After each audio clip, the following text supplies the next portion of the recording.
વિચારોમાં વિચાર બદલાયા છે। એમણે પેલા કળિયુગે પ્રાર્થના કરી કે પ્રભુ દયા કરો, તમારા શરણે છું, અને શરણે આવેલાને ક્યારેય રાજપૂતનો હાથ ઉગામે, ક્ષત્રિય ના એનું વધ કરે। એક સ્ત્રી, એક નિહત્થો માણસ હોય, એક બાળક હોય, એક વૃદ્ધ હોય અને એક સંત હોય, એનું ક્યારેય, એક ભૂદેવ હોય, એને ક્યારેય ક્ષત્રિય ક્યારેય એની ઉપર આ હાથ ન ઉઠાવે, એનું ખોટું ન કરે।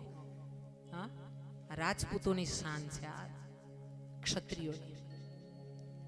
પરીક્ષિતજી મહારાજે કીધું છે કે ચાલ કોઈ વાંધો નહીં, તું થોડીક જગ્યા મારા રાજ્યમાં રાખ, બાકી રાજ્યમાં પ્રવેશ ન કરતો।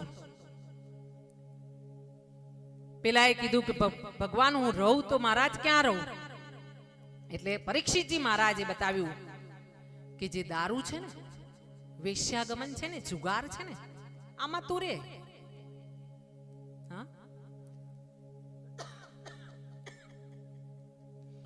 અહીંયા પરીક્ષિતજી મહારાજે આ જગ્યા કળિયુગને રહેવા માટે આપી છે। સાથે ફરીથી કળિયુગે કીધું કે પ્રભુ થોડી દયા વધારે કરો, એટલે પરીક્ષિતજી મહારાજે કહ્યું છે કે સુવર્ણ છે ને, સુવર્ણમાં પણ તું રહેજા। હા, એટલે આ રીતે કળિયુગ સુવર્ણમાં, દારૂમાં, જુગારમાં અને વેશ્યાગમનમાં, આ રીતે કળિયુગે પોતાનું સ્થાન લીધું છે। આ બાજુ પરીક્ષિતજી પોતાના મહેલમાં આવ્યા છે। આવીને એમણે વિચાર કર્યો કે આજે શિકાર કરવા જવું છે। એમણે પોતાના એક ભંડારમાં એક પટારો હતો, એ પટારો ખોલ્યો, એમાંથી એક મોટો મુગટ હતો, એ મુગટ પોતાના માથે મૂક્યો। જો સુવર્ણમાં ભગવાને એને કળિયુગને જગ્યા આપી હતી, આ સુવર્ણનો મુગટ માથે ધર્યો, અને અજાણતા જ આ મુગટ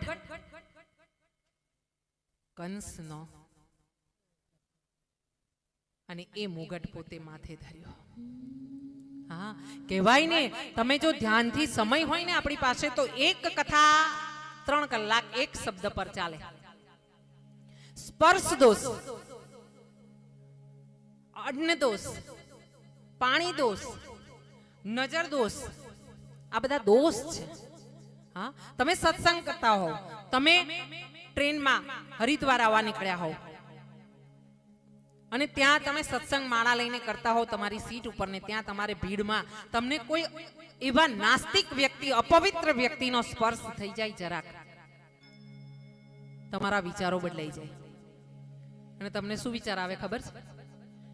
કે જઈશું ખરા હરિદ્વારમાં, પણ સવારે સવારે કથા ચાલે ને તો થોડી વાર હાજરી આપીશું, પછી આપણે બધે ફરી આવીશું,